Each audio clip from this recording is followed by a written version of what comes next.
3 है, हमारे संविधान के अनुसार अवशिष्ट विषयों पर कानून बनाने की शक्ति किसके पास है? तो हमारे संविधान के अनुसार अवशिष्ट विषयों पर कानून बनाने की शक्ति केंद्र सरकार के पास है। क्वेश्चन नंबर 4 है, शहरी क्षेत्रों में स्थानीय सरकार की संस्था का नाम क्या है? तो शहरी क्षेत्रों में स्थानीय सरकार की संस्था का नाम नगर पालिका है। इस प्रकार के स्थानीय शासन वाली संस्थाएं शहरों में काम करती है। शहरों में नगर पालिका होती है। बड़े शहरों में नगर निगम के पदाधिकारी को मेयर कहते हैं।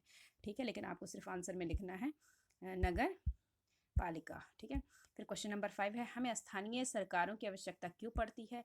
हमें स्थानीय सरकारों की आवश्यकता इसलिए पड़ती है कि इसके पीछे बुनियादी सोच यह है कि अनेक मुद्दे और समस्याओं का निपटारा स्थानीय स्तर पर ही किया जाए, क्योंकि लोगों को अपने इलाके की समस्याओं की बेहतर समझ होती है। लोगों को इस बात की भी अच्छी जानकारी होती है कि पैसा कहाँ खर्च किया जाए और चीज़ों का अधिक कुशलता से उपयोग किस तरह से किया जाए।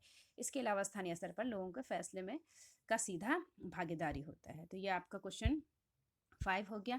अब क्वेश्चन 6 है, समवर्ती सूची में उल्लेखित विषयों से संबंधित कानून कौन बना सकता है? ठीक है, तो समवर्ती सूची में उल्लिखित विषयों से संबंधित कानून दोनों बनाते हैं, केंद्र सरकार भी बनाते हैं और राज्य सरकार भी बनाते हैं। ये हम देख लेते हैं। देखिए यहाँ पे आ गया समवर्ती सूची है, तो ये ऐसी सूची होती है जिसमें क्या करते हैं, दोनों ही कानून बनाते हैं। ठीक है, उसके बाद हम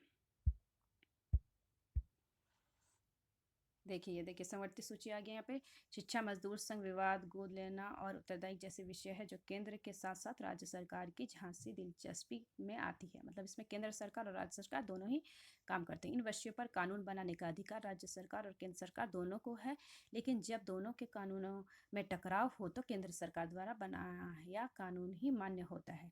तो समवर्ती सूची हो गया, कॉन्करेंट लिस्ट होता है। ठीक है, ये हो गया आपका। ठीक है, उसके बाद हम क्वेश्चन नंबर 7 पे करते हैं। रेखाकृत वाक्यांश को सही करके वाक्य को फिर से लिखिए।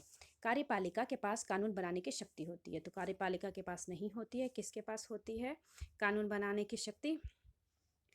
विधायिका के पास होती है, तो इसके पास नहीं होगी, बल्कि किसके पास होगी? विधायिका के पास होगी। ठीक है, फिर रिक्त स्थानों को भरिए। हिंदी के अलावा संविधान द्वारा अन्य भाषाएं संविधान द्वारा अनुसूचित की गई है, तो इसमें हिंदी तो है ही साथ में, तो और कौन सी भाषा है?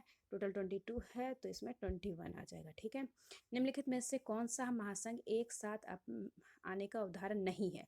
तो यूएसए भी है, ऑस्ट्रेलिया भी है, और ये चौथा कौन सा है? और ये चौथा कौन सा? स्पेन भी है। कौन नहीं है? तो जो नहीं है वो क्या होगा? स्विट्ज़रलैंड हो जाएगा। ठीक है, तो स्विट्ज़रलैंड पे आप टिक लगा लीजिएगा।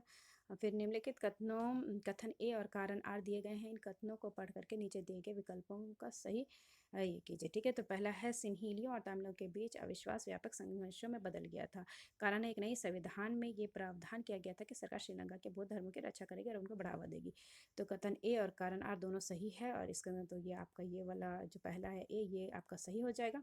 ठीक है बच्चों, तो आज की वर्कशीट कंप्लीट हो गई। बहुत आसान वर्कशीट थी, आप ये सब कर लीजिएगा। बहुत ही आसान है। पहला था विकेंद्रीकरण क्या है, वो मैंने बता दिया आपको क्या है।